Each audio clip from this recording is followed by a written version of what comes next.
Hi, this is a follow-up to an article I did actually a while ago about using statistics and trends to analyze your website and the traffic and the visitors that you get there.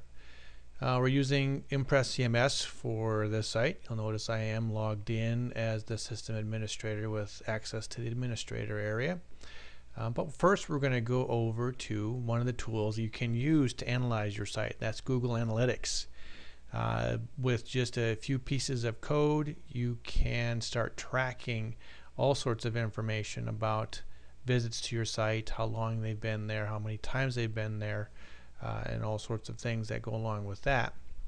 And if you have a Google account, either with Gmail or YouTube or maybe Google Docs or one of the other many things that they offer like iGoogle, you can just go ahead and sign in and add Google Analytics to your account, or you can go ahead and create a new account and then you'll be able to add Google Analytics to any of your sites. So we're just going to go ahead and access that, and you'll kind of see some of the things that we get. We get some nice graphs and different charts, breakdown of where the visits are coming from in terms of other websites, how they are distributed around the world, how long they spend there. I'm not going to spend a lot of time on this. The article does talk about some of the different factors that are used in different analytics programs. But we're going to say, how do we go ahead and add this to an ImpressCMS site, or any site for that matter? If you go to the settings area after you sign up your account, you'll notice that you have this unique identifier along with every site. You see each site, I have two of them here. The numbers are different. They only differ by the last digit in this case. And if you go to the site information here, it says this is what you need to copy into your web page.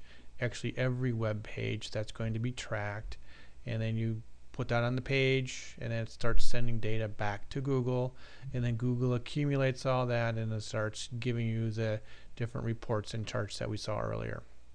Well, that's a bit to undertake, especially if you're not familiar with things like FTP, server access, how many pages you have, where it needs to go on the page.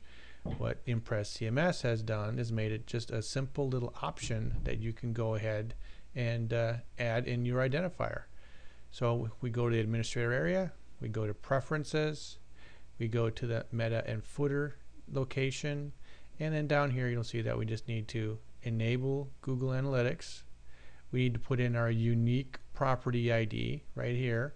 You see that this is the ID for the Christian Web Resource.net. Right there, it's the last section of the digits after the UA and the dash. And then we save that, and now it is automatically inserted on every page, and now every page is, as it's being visited, is sending data back to Google, and Google is now sorting that all out and creating the reports that you see here. Very simple, very important thing for you to do to understand why people are coming to your site, what's bringing them to your site, what's keeping them on your site, so you can kind of start to customize and really have more of a two-way dialogue of what's going on in your site, so you get a better understanding of all that goes on. So again, real simple to add to an ImpressCMS site, and you start to get some fantastic data out of it. So good evening and God bless.